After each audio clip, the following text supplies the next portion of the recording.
اعوذ باللہ من الشیطان الرجیم بسم اللہ الرحمن الرحیم۔ سورۃ البقرہ مدنیہ۔ بقرہ معنی ہوتا ہے گائے۔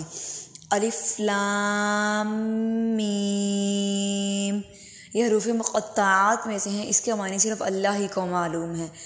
ذالک، یہ، الکتاب، کتاب، یہ کتاب، لا، نہیں، ریب، شک، فی کا معنی ہوتا ہے میں، ہی، اس میں، اس کتاب میں کوئی شک نہیں ہے، ہدن، ہدایت ہے، متقین کے لیے، پرہیزگاروں کے لیے۔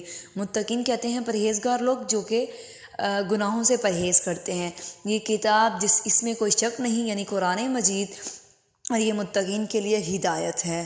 الذین، وہ لوگ، ہمیشہ اس کا ترجمہ وہی ہوتا ہے، وہ لوگ یا جو لوگ